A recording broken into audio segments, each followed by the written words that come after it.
മറ്റൊരു പുതിയ വീഡിയോയിലേക്ക് എല്ലാവർക്കും സ്വാഗതം. ഇന്നത്തെ വീഡിയോയിൽ നമ്മൾ ഡിസ്കസ് ചെയ്യുന്നത് സോഷ്യൽ എത്തിക്സ് എന്നുള്ള ആ ഒരു കോഴ്സിലെ ഒന്നാമത്തെ ബ്ലോക്കിലെ ഒന്നാമത്തെ യൂണിറ്റ് ഇൻട്രൊഡക്ഷൻ ഓഫ് എത്തിക്സ് എന്നുള്ള ആ ഒരു യൂണിറ്റിലെ മറ്റ് ഭാഗങ്ങളാണ്. അടുത്ത വീഡിയോയിൽ നമ്മൾ കുറച്ച് കാര്യങ്ങൾ പറഞ്ഞിരുന്നു. എത്തിക്സിന്റെ ഡെഫിനിഷനും അതുപോലെ തന്നെ നേച്ചർ, അതിന്റെ സ്കോപ്പ് എന്നുള്ള കാര്യങ്ങളൊക്കെ ഒന്ന് ഡിസ്കസ് ചെയ്തിരുന്നു. അതിന്റെ ബാക്കി ഭാഗങ്ങളാണ് ഇന്നത്തെ വീഡിയോയിൽ ഡിസ്കസ് ചെയ്യുന്നത്. അപ്പൊ ആദ്യം അതിന്റെ ഒരു ഓർമ്മപ്പെടുത്തൽ പോലെ എത്തിക്സ് എന്താണെന്ന് നമ്മൾ പറഞ്ഞിരുന്നു, എങ്കിലും ഞാനൊന്ന് അതിന്റെ കണ്ടിന്യൂ ആയിട്ടൊന്ന് പറഞ്ഞു പോവുകയാണ്. എത്തിക്സ് എന്തായിരുന്നു എന്ന് പറഞ്ഞിരുന്നു അല്ലെ. നമ്മുടെ ഒരു മനുഷ്യരുടെ റൈറ്റും റോങ്ങുമായിട്ടുള്ള കാര്യങ്ങൾ, നമ്മുടെ പ്രവർത്തനങ്ങളെ തിരിച്ചറിയാൻ, പ്രവർത്തനങ്ങളുടെ ശരിയും തെറ്റും തിരിച്ചറിയാൻ വേണ്ടി സഹായിക്കുന്നതിനെയാണ് എത്തിക്സ് എന്ന് പറയുന്നത്. So it is help to identify correct or incorrect behaviour അല്ലെ. സിംപിളി നമുക്ക് അങ്ങനെ പറയാം. നമ്മളുടെ ചുരുക്കി പറഞ്ഞാൽ ethics is a study of right or wrong in human action. നമ്മളുടെ ഹ്യൂമൻ ആക്ഷനിലെ ശരിയും തെറ്റും മനസ്സിലാക്കുന്ന ഒരു പഠനമാണ് എത്തിക്സ്. ഓക്കെ, അപ്പൊ ഫോർ എക്സാമ്പിൾ ആയിട്ട് പറയുന്നത്, നമ്മളിപ്പോ ടെല്ലിംഗ് ദ ട്രൂത്ത് എന്ന് പറയുന്നത് അതൊരു സത്യമായിട്ടുള്ള ഒരു എന്താ പറയാ ഒരു എത്തിക്സ് പരമായിട്ടൊരു നല്ലൊരു ആക്ഷൻ ആണ്, റൈറ്റ് ആയിട്ടുള്ള ആക്ഷൻ. പക്ഷെ നമ്മൾ ഒരു കാര്യം, ഒരു സാധനം എന്താ മോഷ്ടിക്കുന്നു എന്ന് പറയുന്നത് ഒരു റൈറ്റ് ആയിട്ടുള്ള കാര്യമല്ല, റോങ് ആക്ഷൻ ആണ്.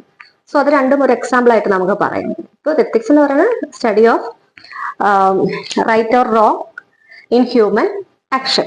അതുപോലെ തന്നെ എത്തിക്സ് മനുഷ്യരുടെ ശരിയും തെറ്റും, അവരുടെ പ്രവർത്തനങ്ങളെ ശരിയും തെറ്റും തിരിച്ചറിയാൻ ചെയ്യുന്നുണ്ട്. പിന്നെ എന്താണ് എത്തിക്സ് നമുക്ക് ഹെൽപ്പ് ചെയ്യുന്നത്? ഒന്നാമത്തെ കാര്യം തന്നെ നമ്മളുടെ മനുഷ്യനെ ശരിയും തെറ്റും, പ്രവർത്തനങ്ങളെ ശരിയും തെറ്റും മനസ്സിലാക്കുന്നു. മറ്റൊരു കാര്യം പറയുന്നത്, moral choices are shaped by family, culture, religion and education. നമ്മളുടെ മോറൽ വാല്യൂസ്, മോറൽ ചോയ്സസ് ഉണ്ട്. ലൈക്ക് നമ്മുടെ ഫാമിലി ഉണ്ട്, റിലീജിയൻ, അതുപോലെ തന്നെ എഡ്യൂക്കേഷൻ, ഇതെല്ലാം ഷേപ്പ് ചെയ്യുന്നുണ്ട് അല്ലെ. നമുക്കിപ്പോ നമ്മളൊരു മതത്തിൽ നിന്ന് കിട്ടുന്നത്, നമ്മളെ എഡ്യൂക്കേഷനിൽ നിന്നുള്ള കാര്യങ്ങളെല്ലാം നമ്മളെ എത്തിക്സ് എന്നുള്ള ആ ഒരു ഘടകത്തിൽ അത് ഇൻഫ്ലുവൻസ് ചെയ്യുന്നുണ്ട്. അതെങ്ങനെയാണ് ഇൻഫ്ലുവൻസ് ചെയ്യുന്നത്?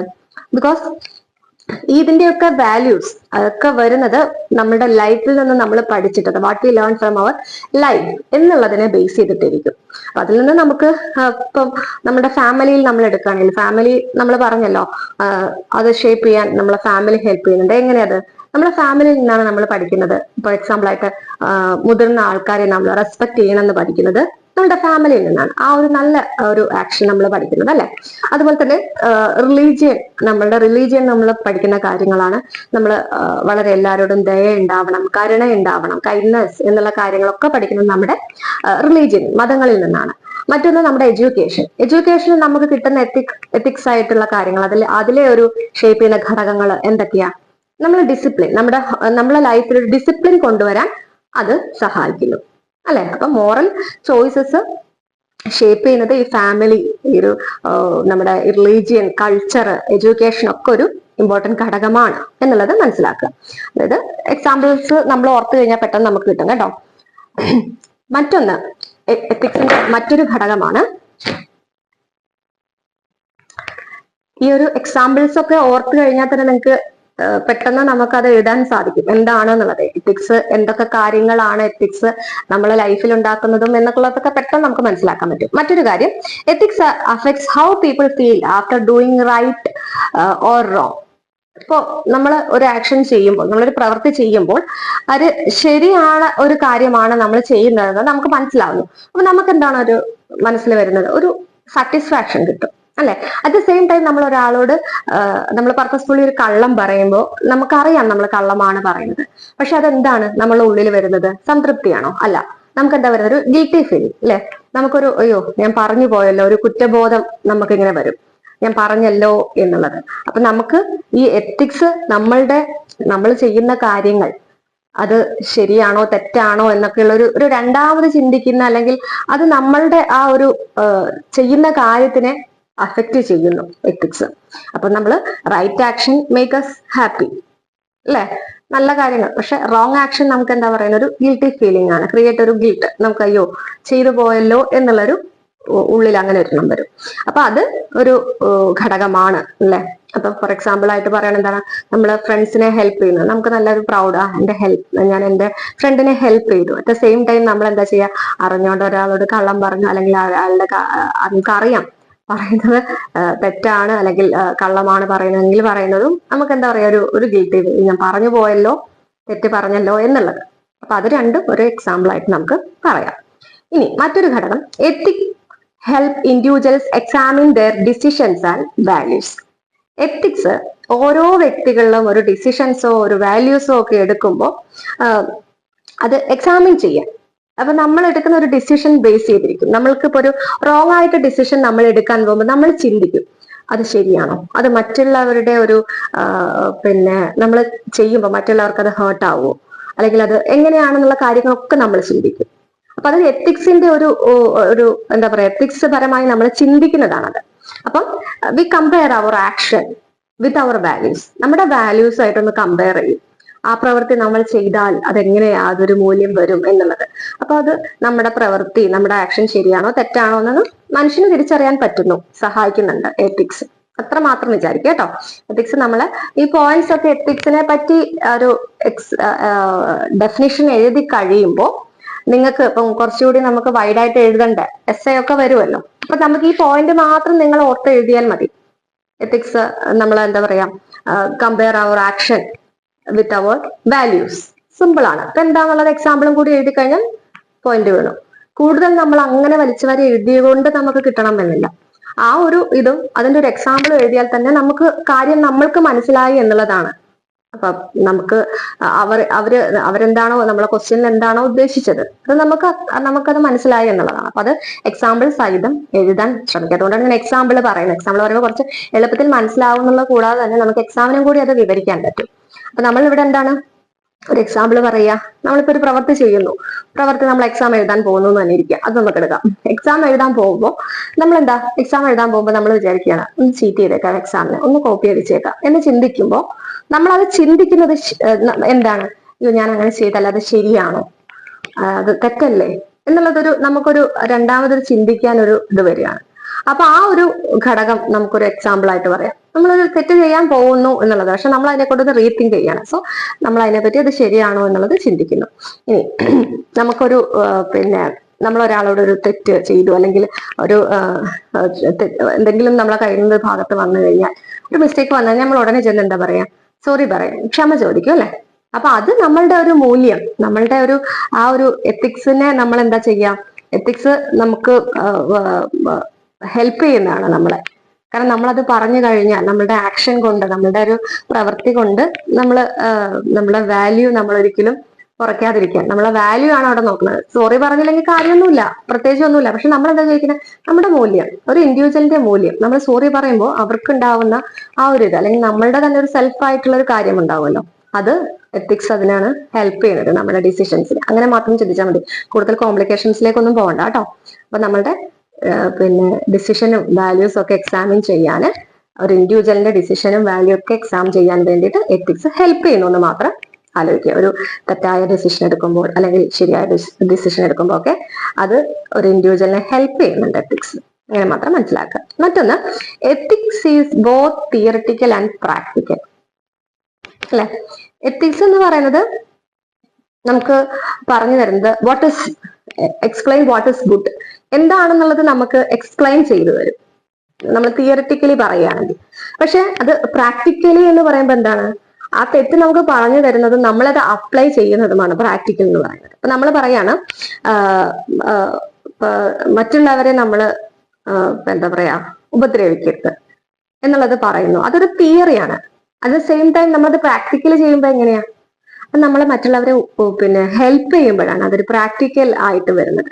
അപ്പൊ തിയറിറ്റിക്കലായിട്ടും പ്രാക്ടിക്കലായിട്ടും ഉള്ളതാണ് എത്തിക്സ് എന്ന് പറയുന്നത്. അപ്പൊ ഇത് ശരിയായിട്ടുള്ള കാര്യങ്ങൾ എങ്ങനെ വേണം, നമ്മുടെ ശരിയായിട്ടുള്ള പ്രവർത്തനങ്ങൾ എങ്ങനെ വേണം എന്ന് പഠിപ്പിക്കുന്നു.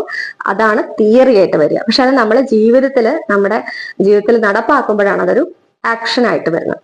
അപ്പം തിയറിറ്റിക്കലുമാണ് പ്രാക്ടിക്കലുമാണ്. എന്താണ് ചെയ്യേണ്ടത് എന്നുള്ളതേ നമ്മൾ പറയുന്നു, പക്ഷെ അത് നമ്മൾ ജീവിതത്തിൽ പ്രവൃത്തിയിൽ കൊണ്ടുവരുന്നു. നമ്മൾ മറ്റുള്ളവരെ ഒന്ന് ഉപദ്രവിക്കരുതെന്ന് പറഞ്ഞാൽ അതൊരു തിയറിയാണ്. പക്ഷെ നമ്മൾ മറ്റുള്ളവരെ സഹായിക്കുമ്പോൾ അതൊരു പ്രാക്ടിക്കലാണ്. അങ്ങനെ മാത്രം ചിന്തിക്കുക. വേറെ കൂടുതൽ ഇതിലേക്കൊന്നും പോകണ്ട. അപ്പൊ അത് എത്തിക്സിന്റെ മറ്റൊരു എന്താ പറയാ നേച്ചറാണ്. ഇനി അടുത്തത്, ethics is a normative science that guide how people ought to behave. Normative എന്ന് പറഞ്ഞാൽ ഒരു സ്ട്രക്ചേർഡ് ആയിരിക്കും എത്തിക്സ് എന്ന് പറയുന്നത്. അതായത് ഒരു ഐഡിയൽ ബിഹേവിയർ, എങ്ങനെ പെരുമാറണം എന്നുള്ളത്, ഒരു ഇങ്ങനെയൊക്കെ പെരുമാറണം എന്നുള്ളതാണ് എത്തിക്സ് എന്നുകൊണ്ട് നമ്മൾ ഉദ്ദേശിക്കുന്നത്. അല്ലെങ്കിൽ എത്തിക്സ് ഉള്ളതുകൊണ്ടല്ല, നോർമേറ്റീവ് എന്നുള്ളത് കൊണ്ട് ഒരു ഐഡിയൽ ബിഹേവിയർ എങ്ങനെ ആയിരിക്കണം എന്നാണ്. എന്താ പറയാ, ചെയ്യേണ്ടത് എന്താണ്, ഒരു മനുഷ്യൻ, ഒരു ഇൻഡിവിജ്വൽ എങ്ങനെയൊക്കെ ചെയ്യണം, എന്തൊക്കെ ബിഹേവ് ചെയ്യണം എന്നുള്ളതാണ് നോർമറ്റീവ് എന്നുള്ളത് കൊണ്ട് ഉദ്ദേശിക്കുന്നത്.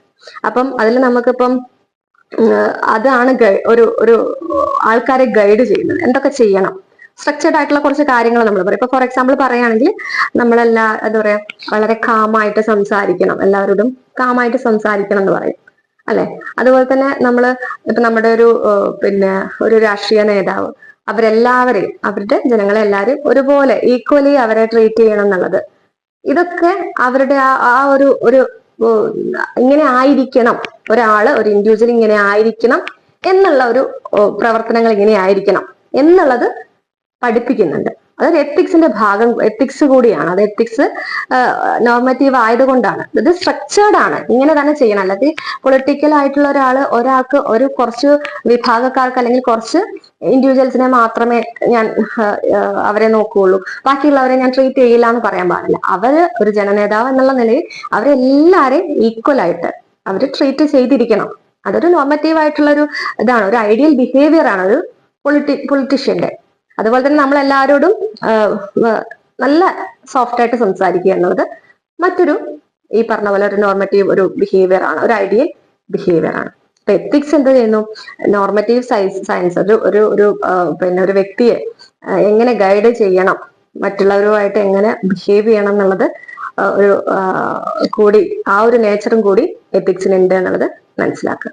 ഓക്കെ, സിമ്പിൾ ആയിട്ട് ഇത് ഓർക്കുമ്പോൾ, ഈ നേച്ചർ ഓർക്കുമ്പോൾ ആലോചിക്കുക. അപ്പൊ പൊളിറ്റീഷ്യൻസ് അവരെല്ലാവരും ഒരുപോലെ ട്രീറ്റ് ചെയ്യണം, അവരുടെ ഐഡിയൽ ബിഹേവിയർ ആണ്. അതൊരു ഓൾറെഡി അവിടെ ഉണ്ട്, അവിടെ എഴുതി വെച്ചിട്ടുണ്ട്, എല്ലാവരും ഒരുപോലെ ട്രീറ്റ് ചെയ്യണം എന്നുള്ളത്. സിമ്പിൾ. ഇനി അടുത്തത്, ethics focuses on voluntary intentional actions. എന്താണ് അങ്ങനെ പറഞ്ഞാല്, നമ്മൾ നല്ല ഒരു ഉദ്ദേശത്തോടെ പറയണം, ഒരു ഇന്റൻഷനലി നമ്മൾ ഒരു ആക്ഷൻ ചെയ്യുമ്പോൾ ആ പ്രവർത്തനങ്ങളെയാണ് നമ്മൾ മോറൽ എന്ന് പറയുന്നത്. മോറൽ എന്നുള്ള ആ ഒരു വേർഡ് പറയുന്നത്. ഇപ്പൊ നമ്മൾ പറയാണ്, അബദ്ധത്തില് നമ്മളെ കയ്യിൽ നിന്ന് എന്തെങ്കിലും ഒരു സാധനം, ഇപ്പം ഒരു പ്ലേറ്റ്, ആ പ്ലേറ്റ് നമ്മുടെ കയ്യിൽ നിന്ന് നമ്മൾ എടുത്തപ്പോ അറിയാതെ തന്നെ താഴെ വീണത് പൊട്ടിപ്പോകുമ്പോ അത് ഇന്റൻഷനലി നമ്മൾ ചെയ്തതല്ല, പക്ഷെ അത് പൊട്ടിപ്പോയി. അപ്പൊ അതൊരു തെറ്റാണെന്ന് നമുക്ക് പറയാൻ പറ്റുമോ? അല്ല, നമ്മൾ ഇന്റൻഷനലി ചെയ്തതല്ല, നമ്മൾ എടുത്ത കൂട്ടത്തിൽ അത് താഴെ വീണു. പക്ഷെ മറിച്ച് നമ്മളിപ്പം ഭയങ്കര ദേഷ്യത്തില് അതെടുത്ത് നമ്മൾ താഴെ ഇട്ട് ഉടച്ച് കളയുകയാണെങ്കിൽ അത് ഇന്റൻഷനലി നമ്മൾ ചെയ്തതാണ്, അപ്പൊ അതൊരു തെറ്റാണ് അല്ലെ. അപ്പൊ എത്തിക്സിന്റെ ഒരു ഫോക്കസ് എന്തൊരു വോളണ്ടറി ആയിട്ടുള്ളത് കാര്യങ്ങളും ഇന്റൻഷണൽ കാര്യങ്ങളും ഒക്കെ ആക്ഷൻസ്, അതായത് വോളണ്ടറി ആക്ഷൻസും ഇന്റൻഷണൽ ആക്ഷൻസും ഒക്കെ ഫോക്കസ് ചെയ്യുന്നുണ്ട് എത്തിക്സ്. നമ്മൾ ഇന്റൻഷനലി ചെയ്യുന്നതും വോളണ്ടറി ആയിട്ട് ചെയ്യുന്നതും ഉണ്ട്.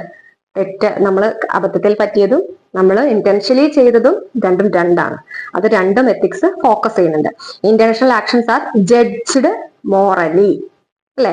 നമ്മൾ ഇന്റൻഷനലി ചെയ്ത പ്രവർത്തനങ്ങളെ നമ്മൾ മോറൽ എന്ന് പറയും.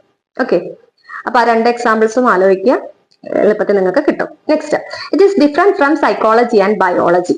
അതായത് എത്തിക്സ് എന്ന് പറയുമ്പോൾ ഷുഡ് വി ഡു ദിസ്, നമുക്കത് ചെയ്യാൻ പറ്റുമോ എന്നുള്ളത് ഒരു ക്വസ്റ്റ്യൻ ആയിരിക്കും അല്ലെ നമ്മുടെ മനസ്സിൽ. ചെയ്യേണ്ടത് എന്താണ്, ഷുഡ് വി ഡു ദിസ്, ചെയ്യേണ്ടത് എന്താണെന്നുള്ളത്. പക്ഷെ സൈക്കോളജി പറയുമ്പോൾ why do people do this എന്നാണ് നമ്മളോട് ചോദിക്കുക. എന്തുകൊണ്ടാണ്, എങ്ങനെയാണ് ആ ഒരു പെരുമാറ്റം രൂപപ്പെടുന്നത് എന്നുള്ളതാണ്. എത്തിക്സ് എന്ന് പറയുമ്പോൾ ചെയ്യേണ്ടത് എന്താണ്, എന്തൊക്കെ കാര്യങ്ങളാണ് ചെയ്യേണ്ടത് എന്നുള്ളതാണ് എത്തിക്സ് പറയുന്നത്. പക്ഷെ സൈക്കോളജി പറയുന്നത് എങ്ങനെയാണ് പെരുമാറ്റം ഉണ്ടാകുന്നത്. ഇപ്പൊ നമ്മൾ നേരത്തെ പറഞ്ഞില്ലേ, ഇപ്പം നമ്മളൊരു തെറ്റ് ചെയ്തു, അപ്പൊ തെറ്റ് ചെയ്തു അല്ലെങ്കിൽ തെറ്റ് ചെയ്താൽ നമ്മൾ ക്ഷമ ചോദിക്കുന്നു എന്നുള്ളത് അത് എത്തിക്സിന്റെ ഒരു ഭാഗമായിട്ട് അത് ചെയ്യേണ്ടത് എന്താണ്, തെറ്റ് ചെയ്താൽ ക്ഷമ ചോദിക്കണം എന്നുള്ളത്. പക്ഷെ സൈക്കോളജിയിൽ വരുമ്പോൾ അതെന്താ വരുന്നത്, അത് എങ്ങനെയാണ് ആ പെരുമാറ്റം വന്നത്, രൂപപ്പെട്ടത് എങ്ങനെയാണെന്നായിരിക്കും. പക്ഷെ ബയോളജിയിലായിട്ട് എങ്ങനെയായിരിക്കും വരുന്നത്? അത് ശരീരത്തിന്റെ പഠനമാണ്, അത് നമുക്കറിയാം അല്ലെ. അതായത് സൈക്കോളജിയിൽ വരുമ്പോൾ എന്തുകൊണ്ടാ ആൾക്കാർ ഒരു കള്ളം പറയുന്നത്, അല്ലെങ്കിൽ എന്തുകൊണ്ടാണ് തെറ്റ് ചെയ്യുന്നു എന്നുള്ളതും, എത്തിക്സിൽ വരുന്നത് തെറ്റ് ഒരു കള്ളം പറയാന്നുള്ളത് ഒരു റോങ് ആയിട്ടുള്ള കാര്യമാണെന്നാണ് പറയുന്നത്. സൈക്കോളജി പറയുമ്പോൾ എന്തുകൊണ്ട് അത് അങ്ങനെ വന്നു, എന്തുകൊണ്ട് ആൾക്കാർ അങ്ങനെ ബിഹേവ് ചെയ്തു എന്നുള്ളതും, എത്തിക്സ് എന്ന് പറഞ്ഞാൽ തെറ്റ് ചെയ്തു എന്നുണ്ടെങ്കിൽ അത് ശരിയായിട്ടുള്ള കാര്യമല്ല, കള്ളം പറഞ്ഞു എന്നുള്ളത് തെറ്റാണ് എന്ന് പറയുന്നു. അത്രേ ഉള്ളൂ വ്യത്യാസം. അപ്പം അത് ഡിഫറെന്റ് ആണ് ഫ്രം സൈക്കോളജി ആൻഡ് ബയോളജി അല്ലെ. എത്തിക്സ് സൈക്കോളജിയിൽ നിന്നും ബയോളജിയിൽ നിന്നും ഡിഫറെന്റ് ആണ് എന്നുള്ളത് മനസ്സിലാക്കുക. Next, sociology and ethics study social custom and values.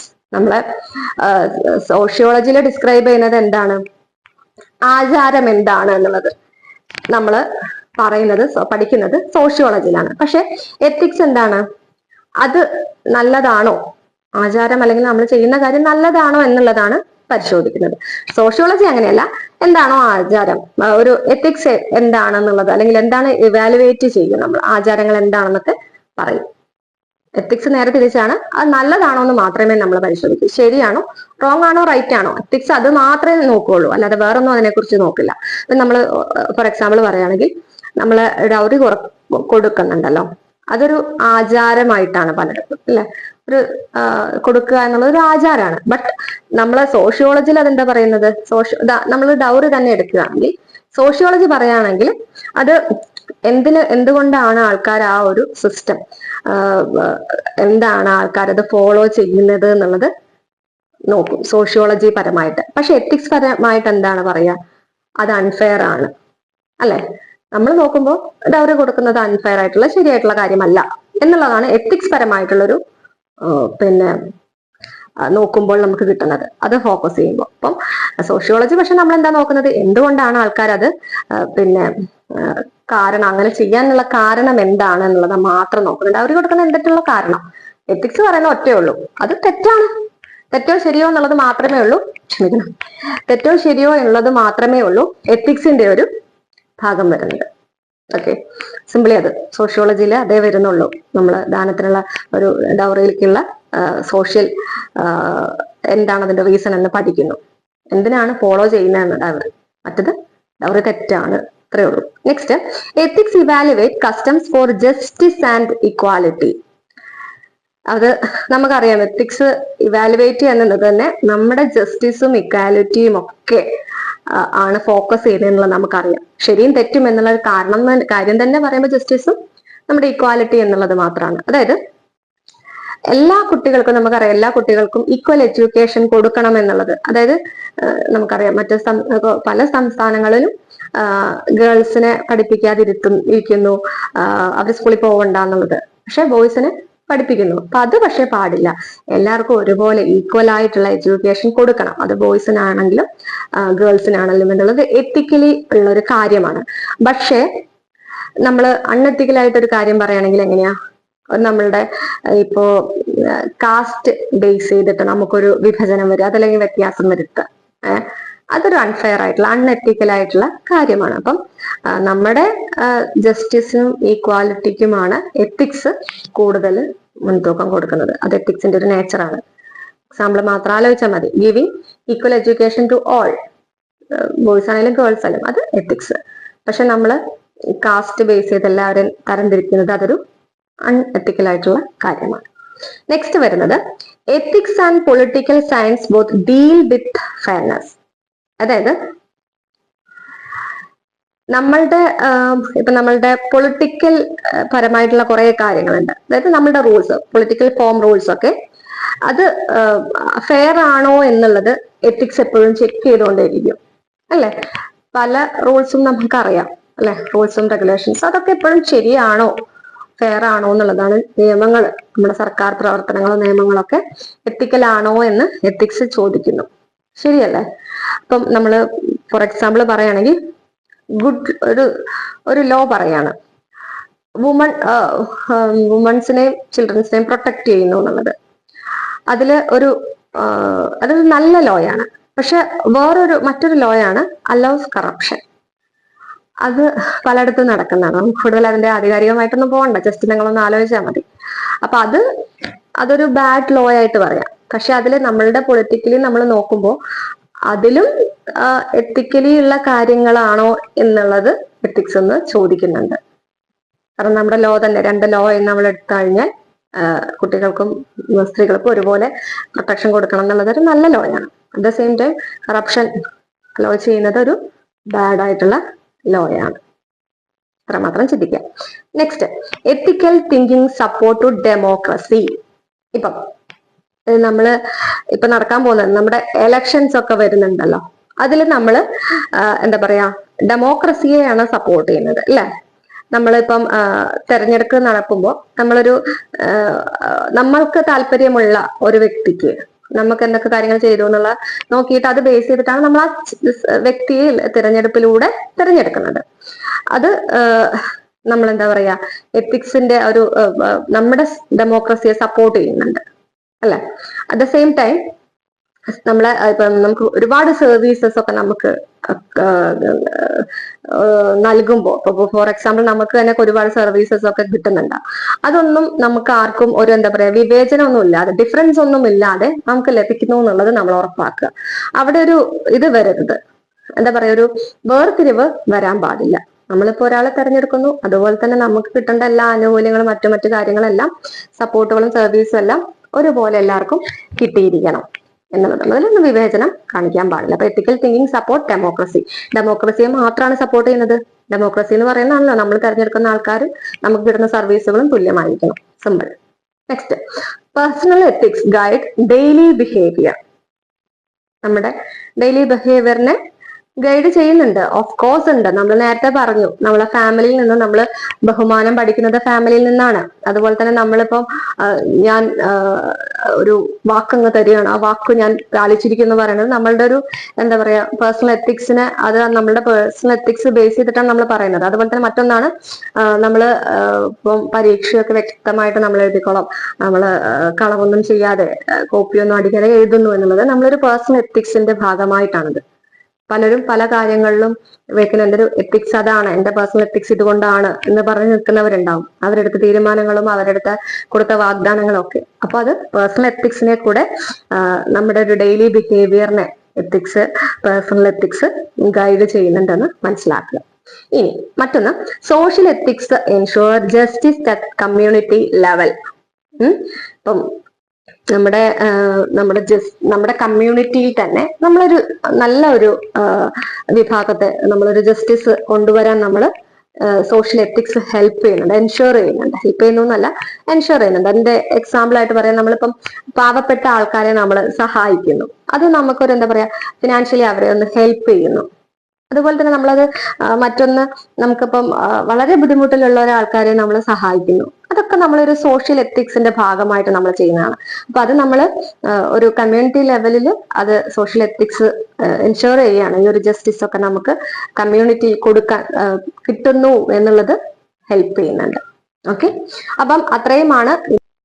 അപ്പൊ നമ്മള് സോഷ്യൽ എത്തിക്സ് എന്താണെന്നുള്ള ആ ഒരു പോയിന്റ് നമ്മൾ നോക്കിയായിരുന്നു അല്ലെ നേരത്തെ. സോഷ്യൽ എത്തിക്സ് നമ്മളുടെ കമ്മ്യൂണിറ്റി അല്ലെങ്കിൽ നമ്മുടെ കമ്മ്യൂണിറ്റി ലെവൽ എൻഷുർ ചെയ്യുന്നു, ജസ്റ്റിസ് എല്ലാവർക്കും കിട്ടുന്നു എന്നുള്ളത് സോഷ്യൽ എത്തിക്സ് എൻഷുർ ചെയ്യുന്നു എന്നുള്ളത് മനസ്സിലാക്കി. അപ്പൊ നമ്മൾ മനസ്സിലാക്കണം അടുത്തൊരു പോയിന്റിൽ വരുന്നത് സോഷ്യൽ എത്തിക്സ് എന്താണെന്നുള്ളത് നമുക്ക് അറിയണം അല്ലെ. എന്തായിരിക്കും സോഷ്യൽ എത്തിക്സ് എന്ന് പറയുന്നത്? എത്തിക്സ് എന്താണെന്ന് നമുക്ക് മനസ്സിലായി അല്ലെ. സോഷ്യൽ എത്തിക്സ് എന്നുള്ളത് നമുക്ക് ഒരിക്കലും ഇൻഡിവിജ്വലിനെ അല്ല, അതൊരു സൊസൈറ്റിയെ വരുന്ന കാര്യമാണ്. ഒരാളെ മാത്രമല്ല, അത് ഒരു കൂട്ടം, ഒരു സമൂഹത്തിനെ അല്ലെങ്കിൽ അത് ബാധിക്കുന്ന തീരുമാനങ്ങളും അവരുടെ ഉത്തരവാദിത്തങ്ങളൊക്കെ പരിശോധിക്കുന്നതാണ് സോഷ്യൽ എത്തിക്സ്. ഒരാളെ അല്ല, ഒരു സമൂഹത്തെ, ഒരു സൊസൈറ്റിയെ. So social ethics deals with decision that affect group or communities, not just individuals. അത് മാത്രം മനസ്സിലാക്കുക. സോഷ്യൽ എത്തിക്സ് എന്ന് പറഞ്ഞ പരിപാടി നമുക്ക് മനസ്സിലാവുന്നു. സോഷ്യൽ എത്തിക്സ് എന്ന് പറയുമ്പോൾ ഒരു സമൂഹത്തിനെ അല്ലെങ്കിൽ ഒരു കൂട്ടം വിഭാഗത്തെ ബാധിക്കുന്ന കാര്യങ്ങൾ, ഒരിക്കലും ഒരു വ്യക്തിയല്ല എന്നുള്ളത്. അതായത് നല്ലതാണോ ചീത്തയാണോ എന്നുള്ളത്, അതിനെപ്പറ്റി അതിന്റെ അവരുടെ തീരുമാനങ്ങളും ഉത്തരവാദിത്തങ്ങളും സമൂഹത്തെ ബാധിക്കുന്നുണ്ടോ എന്നുള്ളത് പരിശോധനയാണ് സോഷ്യൽ എത്തിക്സ്. അപ്പൊ അതിൽ നമുക്ക് എക്സാമ്പിൾ ആയിട്ട് പറയുകയാണെങ്കിൽ എല്ലാവർക്കും ഗവൺമെന്റ് ഈക്വൽ ആയിട്ടുള്ള എഡ്യൂക്കേഷൻ കൊടുക്കുന്നുണ്ടോ എന്നുള്ളത് പരിശോധിക്കുക. അതൊരു സൊസൈറ്റിയെ ബാധിക്കുന്ന കാണുക. മറ്റൊന്ന് പറഞ്ഞാല് നമുക്കിപ്പോ റോഡുകളൊക്കെ ഉണ്ട്. അപ്പൊ ആ റോഡുകളൊക്കെ കറക്റ്റ് ആയിട്ടാണോ എന്താ പറയാ മെയിൻറ്റെയിൻ ചെയ്തു പോകുന്നത്, അല്ലെങ്കിൽ ഒരു നമ്മളൊരു അതിനൊരു പണി, ആ ഒരു റോഡ് പണി എടുക്കാൻ തീരുമാനിക്കുന്നു, അതൊക്കെ ഒരു സൊസൈറ്റിയെ ബാധിക്കുന്ന രണ്ട് കാര്യങ്ങളാണ്. അപ്പൊ അതാണ് ഒരു സോഷ്യൽ എത്തിക്സ് എന്നുള്ളത് കൊണ്ട് ഉദ്ദേശിക്കുന്നത്. ഇനി സോഷ്യൽ എത്തിക്സ് നമ്മളുടെ പേഴ്സണൽ എത്തിക്സും സംടൈം അതൊരു കോൺഫ്ലിക്റ്റ് ഉണ്ടാവും. നമുക്കറിയാം സോഷ്യൽ എത്തിക്സ് എന്ന് പറയുന്നത് കമ്മ്യൂണിറ്റിയെ മാത്രം ബാധിക്കുന്നതും പേഴ്സണൽ എത്തിക്സ് എന്ന് പറയുമ്പോൾ ഒരു വ്യക്തിയെ മാത്രം ബാധിക്കുന്ന, അവരുടെ ആക്ഷനുകളെ മാത്രം ബാധിക്കുന്ന കാര്യങ്ങളാണ്. പക്ഷെ അത് തമ്മില് നമുക്ക് എന്താ പറയാ, ചിലപ്പോ അതൊരു ഒരു വ്യക്തി ഒരു എന്താ പറയാ ശരിയായ തീരുമാനം എടുക്കുമ്പോൾ ചിലപ്പോൾ സമൂഹത്തിന് അതൊരു, സൊസൈറ്റിക്ക് അത് അത്ര ഗുണകരമായിരിക്കില്ല ഒരു വ്യക്തി എടുക്കുമ്പോൾ. അല്ലെങ്കിൽ സൊസൈറ്റിക്ക് വേണ്ടത് അത് നമ്മുടെ ഒരു ഇൻഡിവിജ്വലിന് അത് താങ്ങാൻ ഇച്ചിരി ബുദ്ധിമുട്ടായിരിക്കും. അപ്പൊ അവിടെയാണ് ഒരു ബാലൻസ് എപ്പോഴും വേണം, അല്ലെങ്കിൽ അവിടെ ഒരു കോൺഫ്ലിക്റ്റ് വരും, ഒരു തമ്മിലൊരു ഈക്വൽ ആവാത്ത രീതിയിൽ വരും. അപ്പൊ അത് sometime what is good for individual എന്നുള്ളത് may not be good for society. ഇൻഡിവിജ്വലിന് ഗുണകരമായിട്ടുള്ളത് സൊസൈറ്റിക്ക് ഗുണകരമാവില്ല. അപ്പൊ അത് തിരിച്ചു അങ്ങനെ തന്നെയായിരിക്കും. അപ്പൊ അത് പക്ഷെ ഇല്ലാതെ ഈക്വൽ ആയിട്ട് കൊണ്ടുപോകണം. അപ്പൊ നമ്മളൊരു എക്സാമ്പിൾ പറയുകയാണെങ്കിൽ, ഒരു വ്യക്തി നമ്മളിപ്പോ ഒരു പേഴ്സണലി പറയുകയാണെങ്കിൽ നമ്മുടെ ഭയങ്കര ഒച്ചത്തിൽ അർദ്ധരാത്രി നമ്മൾ ഒച്ചത്തിലൊരു പിന്നെ പാട്ടൊക്കെ വെക്കുന്നു, മറ്റുള്ളവരുടെ അവരുടെ ഇതില് ബുദ്ധിമുട്ടുണ്ടാക്കുന്ന രീതി. അത് പക്ഷെ അയാളുടെ ഒരു പേഴ്സണലി കാര്യമാണ്, പക്ഷെ അത് സൊസൈറ്റിയെ ബാധിക്കുന്നുണ്ട്. അടുത്തുള്ള ആൾക്കാർക്ക് അത് ഉറങ്ങാൻ ബുദ്ധിമുട്ടായിരിക്കും. അപ്പൊ അത് നമ്മൾ ആലോചിക്കുന്നത് ഇത് തന്നെ. ഈ രണ്ട് പിന്നെ എക്സാമ്പിൾ മാത്രം ആലോചിച്ചാൽ മതി. ഒരു വ്യക്തിക്ക് ഉണ്ടാവുന്ന കാര്യം അയാൾക്ക് പാട്ട് കേൾക്കണം, പക്ഷെ ഉറക്കെ പാട്ട് കേൾക്കണം എന്ന് പറയുമ്പോൾ ഒരു സമൂഹത്തെ, ആ ചുറ്റുമുള്ള ആൾക്കാരെ, ആ സൊസൈറ്റിയെ അത് ബാധിക്കുന്നുണ്ട്. അപ്പൊ ചിലപ്പം അത് ഈക്വലി ബാലൻസ് ചെയ്ത് പോകണം. നമ്മളിപ്പോ പാട്ട് കേൾക്കണം, പക്ഷെ അവരെ ബുദ്ധിമുട്ടിക്കാതെ അത് ഒന്നുകൂടി മാനേജ് ചെയ്ത് നമ്മളത് കേൾക്കണം എന്നുള്ളതാണ്. അപ്പൊ അതാണ് പേഴ്സണൽ എത്തിക്സും സോഷ്യൽ എത്തിക്സും തമ്മിലൊരു കോൺഫ്ലിക്റ്റ് വരാതെ ബാലൻസ് ചെയ്ത് പോകണം. എപ്പോഴും ബാലൻസ് ആവശ്യമാണ് കേട്ടോ. മറ്റൊന്ന്, ethical reflections help resolve tension between personal beliefs and social good. അതായത് ഇപ്പൊ നമ്മളൊരു പറഞ്ഞല്ലോ കോൺഫ്ലിക്റ്റ് ഉണ്ടാവും പല കാര്യങ്ങൾക്കും, പേഴ്സണലി ഉള്ള കാര്യങ്ങളും സോഷ്യലി ഉള്ള കാര്യങ്ങളും ഒക്കെ നോക്കുകയാണെങ്കിൽ. പക്ഷെ നമ്മൾ എത്തിക്കലി അത് ചിന്തിക്കുമ്പോൾ, നമ്മളിങ്ങനെ ചിന്തിക്കുമ്പോൾ അത് നമ്മളെ ഹെൽപ്പ് ചെയ്യുന്നുണ്ട്. എന്താണ്, നമുക്ക് ശരിയായിട്ടുള്ള കാര്യമാണോ എന്നുള്ളത് തീരുമാനിക്കാൻ എത്തിക്കലി നമ്മൾ ചിന്തിക്കുന്നത് ഹെൽപ്പ് ചെയ്യും. നമ്മളെ വ്യക്തിപരമായിട്ടുള്ള കാര്യങ്ങളൊക്കെ നമ്മളൊരു അതിന്റെ വിശ്വാസവും നമ്മളൊരു സൊസൈറ്റിയുടെ ഒരു പിന്നെ സൊസൈറ്റിക്ക് നല്ലതാണോ എന്നൊക്കെ തമ്മിൽ എപ്പോഴും തർക്കമൊക്കെ ഉണ്ടാവും, കോൺഫ്ലിക്റ്റ് ഉണ്ടാവുമ്പോൾ നമ്മൾ എന്താ പറയും, എത്തിക്കലി തിങ്ക് ചെയ്യുമ്പോൾ നമുക്കതിലൊരു കറക്റ്റ് ആയിട്ടുള്ള ഡിസിഷൻസ് എത്താൻ പറ്റും. കുറച്ചുകൂടി എക്സാമ്പിൾ പറയുമ്പോൾ നമുക്ക് കറക്റ്റ് ആയിട്ട് കിട്ടും. അതായത് ഇപ്പൊ ഒരു പേഴ്സണലി ഉള്ളൊരു കാര്യം പറയാം. എനിക്ക് എൻ്റെ പിന്നെ വരുമാനം, എനിക്ക് കിട്ടുന്ന ആ ഒരു ഇൻകം ഒക്കെ എനിക്ക് തന്നെ വേണം എന്നൊരു വ്യക്തി വിചാരിക്കുകയാണ്. പക്ഷെ അയാള് ഒരു സൊസൈറ്റി വരുമ്പോൾ, സൊസൈറ്റി അയാളുടെ ഒരു ബിലീഫാണെന്ന് വിചാരിക്കുക. പക്ഷെ അതൊരു സൊസൈറ്റിയിൽ വരുമ്പോൾ അയാൾ വിചാരിക്കുന്നല്ല, സൊസൈറ്റിയിൽ വരുമ്പോൾ അയാളുടെ എന്താ പറയാ ടാക്സ് അടയ്ക്കണം അല്ലെ. നമുക്ക് കിട്ടുന്ന ഇൻകത്തിൽ നിന്ന് നമ്മളെല്ലാം അടയ്ക്കുന്നതാണ് ടാക്സും മറ്റു കാര്യങ്ങളൊക്കെ. ഈ ടാക്സ് ഒക്കെ എന്തിലേക്കാണ് പോകുന്നത്? നമ്മുടെ തന്നെ ആവശ്യങ്ങൾക്കാണ് അല്ലെ. നമുക്ക് നമ്മളുടെ പിന്നെ ഇൻഫ്രാസ്ട്രക്ചർ ഫെസിലിറ്റീസിനൊക്കെ കൂടി അത് കൂട്ടാനും ഒക്കെ വേണ്ടിയിട്ടാണ്. അപ്പം ആ ഒരു ഇൻകം ടാക്സ് അടയ്ക്കുന്നത് കൊണ്ട് നമുക്ക് റോഡ് ഉണ്ടാവുന്നു, മറ്റ് ഒരുപാട് കാര്യങ്ങൾ നമുക്ക് ഹെൽപ്പ് എന്താ പറയാ അതിൽ നിന്ന് ഹെൽപ്പ് ചെയ്യണം, നമുക്ക് വേണ്ടിയിട്ടുള്ള ഇൻഫ്രാസ്ട്രക്ചർ ഒരുക്കാൻ വേണ്ടി. അപ്പം അവരുടെ വരുമാനം അവർക്ക് മൊത്തത്തിൽ പോകുന്നു എന്നുള്ളത് കൊണ്ടും, അത് പക്ഷെ സമൂഹത്തിന് പോകുന്നത് ടാക്സ് അടച്ചു പോകുമ്പോൾ അത് ഒരു എത്തിക്കലി തീരുമാനം വരുന്നത്, എത്തിക്കലി ഒരു കാര്യം വരുന്നത് എപ്പോഴാണ്? എത്തിക്കൽ ഡിസിഷൻ എന്ന് പറയുന്നത് ഏതാണ്? ടാക്സ് പേ ചെയ്യുന്നു എന്നുള്ളതാണ്. ആളുടെ പേഴ്സണൽ ബിലീഫ് അതാണ്, എനിക്ക് എൻ്റെ മൊത്തം ഇൻകം വേണം. പക്ഷെ സോഷ്യലി ഗുഡ് ആവുന്നത് എപ്പോഴാണ്? അത് സൊസൈറ്റിക്ക് ഗുണകരമാവുന്നത്, സൊസൈറ്റിക്ക് മാത്രമല്ല സെയിം ടൈം അയാൾക്കും ആ സൊസൈറ്റിക്കും ഗുണകരമാവുന്നത് അവരുടെ ആ ടാക്സിൽ നിന്ന്, നമ്മുടെ ഒക്കെ ടാക്സിൽ നിന്നാണ് റോഡ്, മറ്റ് കെട്ടിടങ്ങൾ, നമുക്ക് ആവശ്യമായ സാധനങ്ങളെല്ലാം കിട്ടുന്നത്. അപ്പൊ ഒരു എത്തിക്കലി വരുന്ന കാര്യമാണ് നമ്മൾ നികുതി അടയ്ക്കുക. അല്ലാതെ ഇൻകം മൊത്തം നമുക്കെന്നല്ല, നികുതി നമ്മൾ അടയ്ക്കണം, ടാക്സ് അടയ്ക്കണം എന്നുള്ളത് എത്തിക്കലി ഒരു കാര്യമാണ്. അപ്പം വ്യക്തിപരമായിട്ടുള്ള കാര്യങ്ങൾ, നമ്മുടെ വ്യക്തിപരമായിട്ടുള്ള തീരുമാനങ്ങളും ഒക്കെ അല്ലെങ്കിൽ നമ്മൾ നോക്കുമ്പോൾ അത് നമ്മളെ സൊസൈറ്റിക്കും അതുപോലെ തന്നെ നമ്മുടെ ബിലീഫ്സ് ഒക്കെ നമുക്ക് ഗുണം നൽകുന്നുണ്ടോ എന്ന് ചിന്തിക്കുന്നതിന് മുമ്പ് തന്നെ നമ്മൾ എന്താ പറയുക എത്തിക്കലി അത് നമ്മളൊന്ന് ആലോചിക്കണം, ശരിയായ തീരുമാനമാണോ എന്നുള്ളത്. ഓക്കെ, സിമ്പിൾ അത്രേ ഉള്ളൂ. ആ ഒരു ഉദാഹരണം ശ്രമിച്ച നോക്കിക്കഴിഞ്ഞാൽ നിങ്ങൾക്ക് പെട്ടെന്ന് മനസ്സിലാവും. അടുത്തത്, a professional is a way to contribute to society, not just to earn living. നമ്മൾ മുന്നേ ഒരു പ്രൊഫഷൻ എന്ന് പറയുന്നു. ഒരു പ്രൊഫഷൻ നമുക്ക് ഒരു ജോബ്, ഒരു നമുക്ക് പൈസ ഉണ്ടാക്കാൻ മാത്രമാണോ നമ്മളൊരു ജോബ് ചെയ്യുന്നത്? മെയിൻ അതാണെങ്കിൽ കൂടെ അത് മാത്രമല്ല, നമ്മൾ ഒരു സൊസൈറ്റിക്ക്, ആ ഒരു സൊസൈറ്റിക്ക് സെർവും കൂടി ചെയ്യുന്നുണ്ട്. എന്ത് ജോബാണെങ്കിലും അതൊരു പണം മാത്രം സമ്പാദിക്കുകയല്ല, നമുക്ക് സൊസൈറ്റിക്ക് ഒരു രീതിയിൽ അല്ലെങ്കിൽ മറ്റൊരു രീതിയിൽ നമ്മൾ ഹെൽപ്പും ചെയ്യുന്നുണ്ട്, ഒരു നമ്മള് കോൺട്രിബ്യൂഷൻ കൂടി കിട്ടുന്നുണ്ട്. ഇപ്പൊ ഫോർ എക്സാമ്പിൾ നമ്മൾ ഒരുപാടുള്ള പ്രൊഫഷനാണ് ടീച്ചേഴ്സ്, ഡോക്ടേഴ്സ്, നേഴ്സ്, അങ്ങനെയുള്ളവരെല്ലാം അവരുടെ പ്രൊഫഷനാണ്, ജോലി ചെയ്യുന്ന. അറ്റ് ദ സെയിം ടൈം അവരെന്താ ചെയ്യുന്നത്?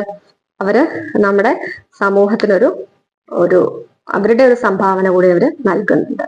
സോ ഒരു പ്രൊഫഷൻ എന്നുള്ളത് സൊസൈറ്റിയെ കോൺട്രിബ്യൂട്ട് ചെയ്യാൻ, പൈസ കൊണ്ട് മാത്രം ഏൺ ചെയ്യുക എന്നുള്ളത് മാത്രമല്ല എന്നുള്ളത് മനസ്സിലാക്കുക. ഇനി അപ്പൊ പ്രൊഫഷൻ നമ്മൾ അതൊന്ന് മനസ്സിലാക്കി. ഇനി നമ്മൾ പ്രൊഫഷണൽ എത്തിക്സിലേക്ക് പോകാം. മുന്നേ നമ്മൾ ചർച്ച ചെയ്തിരുന്നു, എങ്കിലും ഞാൻ അതൊന്നുകൂടി പറയണം. പ്രൊഫഷണൽ എത്തിക്സ് എന്തായിരിക്കും? അതൊക്കെ റെസ്പോൺസിബിലിറ്റി ഉണ്ടായിരിക്കണം, നമ്മളൊരു ഹോണസ്റ്റ് ആയിരിക്കണം, അതുപോലെ തന്നെ കെയർ, ഈ കാര്യങ്ങളെല്ലാം കൂടുന്നതാണ് പ്രൊഫഷണൽ എത്തിക്സ് എന്ന് പറയുന്നത്. അതെല്ലാം വേണം. ഒരു professional must perform work sincerely and honestly. ഒരു പ്രൊഫഷണൽ എന്ന് പറയുമ്പോൾ അവർ വളരെ ഹോണസ്റ്റ് ആയിട്ടും വളരെ സിൻസിയർ ആയിട്ടും ജോബ് ചെയ്തിരിക്കണം. തന്റെ ജോലി അവർ ഉത്തരവാദിത്തത്തോടെ ചെയ്തിരിക്കണം. നഴ്സസ് അവരുടെ കറക്റ്റ് ആയിട്ടുള്ള ട്രീറ്റ്മെന്റ് നമുക്ക് തരുന്നു, ഡോക്ടേഴ്സും നഴ്സും. അതുപോലെ തന്നെ നമ്മളെ കസ്റ്റമേഴ്സിനെ ഒന്നും ചീറ്റ് ചെയ്യാതെ വളരെ നല്ല രീതിയിൽ തന്നെ ബാങ്ക് എംപ്ലോയീസ് എല്ലാം വർക്ക് ചെയ്യുന്നു. ഇത് രണ്ടും അതിനൊരു ബെസ്റ്റ് ഉദാഹരണങ്ങളാണ്. ഇനി professional must consider the impact of their work on other nature. അങ്ങനെ പറഞ്ഞത് എന്താണ്? ഒരു പ്രൊഫഷണലിന്റെ പ്രവർത്തനം അത് മറ്റുള്ളവർക്കോ അല്ലെങ്കിൽ നമ്മുടെ സൊസൈറ്റിക്കോ ഒന്നും ഒരു ഹാംഫുൾ ആവരുത്. ഇപ്പം ലൈക്ക് നമ്മളിപ്പം ഒരു വർക്ക്, അത് നമ്മൾ ഒരിക്കലും ഒരു മനുഷ്യനെ അല്ലെങ്കിൽ ഒരു സൊസൈറ്റി അല്ലെങ്കിൽ അവരുടെ ഇൻവോൾവ്മെന്റിനെ, ഒരു ജീവജാലങ്ങളെ ഒന്നും ബാധിക്കരുത്. നമ്മൾ അതിന് എക്സാമ്പിൾ പറയുകയാണെങ്കിൽ, നമ്മൾ പല ബിൽഡിംഗ് ഒക്കെ വരുമ്പോൾ ഒരുപാട് ആൾക്കാര് നല്ല എന്താ പറയുക ജലസ്രോതസ്സുകളൊക്കെ അതിനെ ഹാംഫുൾ രീതിയിലും അല്ലെങ്കിൽ ഫോറസ്റ്റ് ഏരിയ ഒക്കെ കൈകടത്തി ഓരോ ബിൽഡിംഗ് ഒക്കെ ഉണ്ടാക്കുന്നു. അതൊക്കെ നമുക്കതൊരു ഉദാഹരണമായിട്ട് പറയാം. അതുപോലെ തന്നെ നമ്മുടെ ടീച്ചേഴ്സ് മിസ്ലീഡ് ചെയ്യുന്നു അവരുടെ കുട്ടികളെയൊക്കെ നമുക്ക് വേണമെങ്കിൽ ആ ഒരു പ്രൊഫഷണൽ കൺസിഡർ ചെയ്യാതിരിക്കുന്നതിന്, അതല്ലെങ്കിൽ അവരുടെ അതിന്റെ ഇമ്പാക്ട് നേച്ചറിനെ ആണെങ്കിലും അല്ലെങ്കിൽ മറ്റുള്ളതിനെ ഒന്നും അതിന്റെ ഇമ്പാക്ട് ഉണ്ടാവുന്നത് എന്താണെന്ന് മനസ്സിലാക്കാതെ ജോലി ചെയ്യുന്നവരുണ്ട്. അപ്പൊ അതൊരിക്കലും ചെയ്യാൻ പാടില്ല. പ്രൊഫഷണൽ എത്തിക്സ് എന്ന് പറഞ്ഞാൽ ഒരിക്കലും അത് ഒരു മനുഷ്യനെയോ മറ്റ് ജീവജാലങ്ങളെയോ അതിന്റെ എൻവയോൺമെന്റിനെയോ ഒന്നും സൊസൈറ്റിയോ ഒന്നും ബാധിക്കുന്ന രീതിയിൽ ആവരുത്. ഇനി ethical work place build trust and public confidence. നമ്മള് ഒരു ഓർഗനൈസേഷൻ ആണെന്ന് വിചാരിക്കുക. അപ്പം അതിൽ കുറച്ച് എത്തിക്കൽ റൂൾസ് ഉണ്ട് അല്ലെ? അവരുടെ ആൾക്കാര് അത് വിശ്വസിക്കുന്നുണ്ട് ആൾക്കാർ ആ എത്തിക്കൽ റൂൾസ്. അതായത് ഒരു സാലറി നമ്മൾക്ക് കറക്റ്റ് ആയിട്ടുള്ള ഒരു സമയത്ത് നമുക്ക് കിട്ടുന്നു. അതുപോലെ തന്നെ നമ്മൾ അപ്പോയിന്റ്മെന്റ് ടൈമിലൊക്കെ അല്ലെങ്കിൽ ഹയറിംഗ് ടൈമിൽ വേറെ വിവേചനം ഒന്നും ഇല്ലാതെ കറക്റ്റായിട്ട് അതിന്റെ പ്രോപ്പർ ആയിട്ടുള്ള രീതിയിൽ കൊണ്ടുപോകുന്നു. നമുക്ക് എല്ലാം ഫിനാൻഷ്യലി ഉള്ള കാര്യങ്ങളെല്ലാം ഡോക്യുമെന്റ് ചെയ്ത് കറക്റ്റ് ആയിട്ടുള്ള രീതിയിലായിരിക്കും എന്നുള്ളതൊക്കെ അതൊരു എത്തിക്കലി വർക്ക് പ്ലേസിലുള്ള ഒരു എത്തിക്സ് ആണ് ഈ കാര്യങ്ങളെല്ലാം.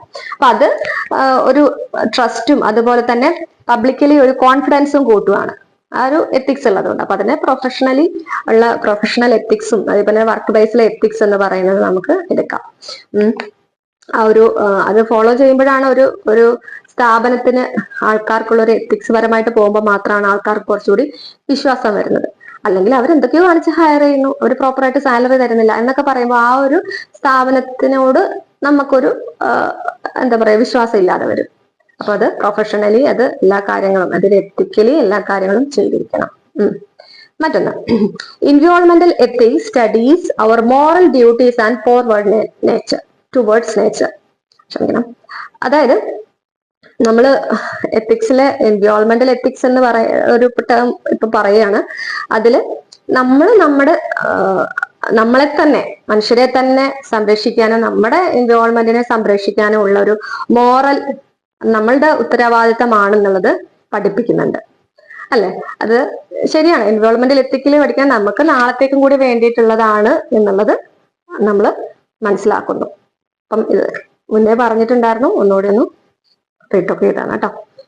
അതായത് നമ്മള് എക്സാമ്പിൾ പറയുകയാണെങ്കിൽ നമ്മള് വൃക്ഷം നട്ടുപിടിപ്പിക്കുന്നു, നമ്മളെ പ്രൊട്ടക്ട് ചെയ്യാനും നമ്മളെ വരും തലമുറയ്ക്ക് വേണ്ടിയിട്ട്. അതുപോലെ തന്നെ പൊല്യൂഷൻ കുറയ്ക്കുന്നു, നമുക്ക് നമ്മുടെ റിസോഴ്സസ് ഉപയോഗിക്കുന്നത് കൂടെ അത് മറ്റുള്ള അടുത്ത തലമുറയ്ക്ക് വേണ്ടി നമ്മൾ സസ്റ്റൈനബിൾ ആയിട്ടാണ് എല്ലാ കാര്യങ്ങളും ചെയ്യുന്നത്.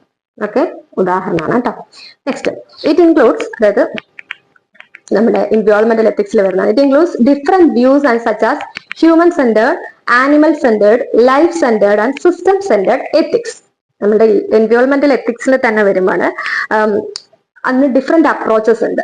എൻവയോൺമെന്റ് എത്തിക്സ് നമ്മൾ പറഞ്ഞാൽ നമ്മുടെ പ്രകൃതിയും സംരക്ഷിക്കുന്ന ആ ഒരു മോറൽ, ആ ഒരു ഉത്തരവാദിത്തം പഠിപ്പിക്കുന്നതാണ് എൻവയോൺമെന്റൽ എത്തിക്സ് എന്ന് പറഞ്ഞു. അതിൽ കുറച്ച് അപ്രോച്ചുകളാണ് ഹ്യൂമൻ സെന്റേർഡ്. അതായത് നമ്മളൊരു മനുഷ്യരെയാണ് അതിൽ, ഹ്യൂമൻ സെന്റേർഡ് എന്ന മനുഷ്യനാണ് അതിന് ഇമ്പോർട്ടൻസ് കൊടുക്കുന്നത്. കാരണം നമ്മൾ നമുക്ക് തന്നെ ആയിട്ട് വേണ്ടിയിട്ട് പാർക്കുകളൊക്കെ ബിൽഡ് ചെയ്യുക എന്നുള്ളത്. മറ്റൊന്ന് ആനിമൽ സെന്റേർഡ്. ആനിമൽ സെന്റേർഡ് എന്ന് പറഞ്ഞാൽ അത് മൃഗങ്ങളുടെ അവകാശങ്ങൾ, മൃഗങ്ങൾക്കുള്ള അവകാശങ്ങൾ, അവർക്ക് ജീവിക്കാനുള്ള അവകാശം. അതായത് നമ്മൾ മൃഗങ്ങളെയൊക്കെ പീഡിപ്പിക്കുന്നത്, ഈ ആനയൊക്കെ നമ്മൾ പറയുന്ന ആനയെ പീഡിപ്പിക്കുന്നതൊക്കെ വലിയ കേസാണ്, മറ്റു ജീവജാലങ്ങളെയൊക്കെ പീഡിപ്പിക്കുന്ന രീതിയിൽ. അപ്പൊ അത് ഒരു എന്താണ് ആനിമൽ, ആ ഒരു അപ്രോച്ചാണ് ആനിമൽ സെന്റേർഡ് എന്ന് പറയുന്നത്. മറ്റൊന്ന് ലൈഫ് സെന്റേർഡ്. അതായത് നമ്മള് ഇപ്പൊ ഒരുപാട് ഒരു പ്ലാന്റ്സ്, ഇൻസെക്ട്സ് എന്നൊക്കെ പറഞ്ഞ ഒരുപാട് ജീവജാലങ്ങളൊക്കെ ഉണ്ട്, ആനിമൽസ് ഒക്കെ. അപ്പൊ അതിനെയൊക്കെ നമ്മൾ ഈ വംശനാശ ഭീഷണി നേരിടുന്ന കുറെ ജീവജാലങ്ങളൊക്കെ ഉണ്ട്, അതിനെ നമ്മൾ പ്രൊട്ടക്ട് ചെയ്യുക എന്നുള്ളത് കൊണ്ടാണ് ഈ ഒരു ലൈഫ് സെന്റേർഡ്. അത് നമുക്ക് ആവശ്യമുള്ളത് തന്നെയാണ്, പക്ഷെ അത് നമ്മൾ പ്രൊട്ടക്ട് ചെയ്യണം. വംശനാശ ഭീഷണി ഉള്ളത് നമുക്കറിയാം, നീലക്കുറിഞ്ഞി പോലുള്ള അല്ലെങ്കിൽ അങ്ങനെയുള്ള കാര്യങ്ങളൊക്കെ നമ്മൾ പ്രൊട്ടക്ട് ചെയ്ത് വരുന്നത്, പല സ്പീഷീസും നമ്മൾ പ്രൊട്ടക്ട് ചെയ്ത് പോകുന്നുണ്ട്. അപ്പൊ അതാണ് ലൈഫ് സെന്റേർഡ് എന്ന് പറയുന്നത്. മറ്റൊന്ന് സിസ്റ്റം സെന്റേർഡ്. എന്താണ് ഈ സിസ്റ്റം സെന്റേർഡ് എന്ന് പറയുമ്പോൾ? അതായത് ഒരു നമ്മളെ എല്ലാം, നമ്മളുടെ ഒരു എക്കോ സിസ്റ്റം മൊത്തത്തിൽ നമ്മൾ പ്രൊട്ടക്ട് ചെയ്യുക, അത് നമ്മളുടെ ഒരു നിലനിൽപ്പിന് വേണ്ടിയായിട്ട്. അതായത് നമ്മളെ ഫോറസ്റ്റും നമ്മളുടെ ബയോഡൈവേഴ്സിറ്റി, നമ്മളുടെ റിവർ, ഇതെല്ലാം നമ്മൾ പ്രൊട്ടക്ട് ചെയ്യുന്നു. അതുകൊണ്ട് എന്താണ്, നമുക്ക് മൊത്തത്തിൽ നമ്മളുടെ ഒരു നിലനിൽപ്പിനെയും കൂടിയാണത് കൂടുതൽ ഫോക്കസ് ചെയ്യുന്നത്. അപ്പൊ അതാണ് സിസ്റ്റം സെന്റേർഡ്. അപ്പൊ ഇത്രയും അപ്രോച്ചസ് ആണ് എൻവയോൺമെന്റൽ എത്തിക്സ് എന്നുള്ളതിലെ വരുന്ന അപ്രോച്ചസ്. സിമ്പിൾ ആണ് കേട്ടോ, അത് നിങ്ങൾ പെട്ടെന്ന് നോക്കിയാൽ തന്നെ ആ ഒരു വേർഡ് കിട്ടുമ്പോൾ തന്നെ നമുക്ക് മനസ്സിലാവും. അപ്പൊ നമ്മുടെ ഒന്നാമത്തെ യൂണിറ്റ് ഇവിടെ കംപ്ലീറ്റ് ആയിട്ടുണ്ട്. ഇനി നമ്മൾ യൂണിറ്റിനെ ബേസ് ചെയ്തിട്ടുള്ള ക്വസ്റ്റ്യൻസും ആൻസറുകളും നമ്മൾ വരുന്ന വീഡിയോയിൽ ഡിസ്കസ് ചെയ്തു. അപ്പൊ നിങ്ങൾ ഈ ഫസ്റ്റ് യൂണിറ്റ് നിങ്ങൾക്ക് മനസ്സിലായെന്ന് വിചാരിക്കുന്നു. അപ്പൊ അടുത്തൊരു വീഡിയോ വരെ കാണുന്നവരെ എല്ലാവർക്കും നന്ദി.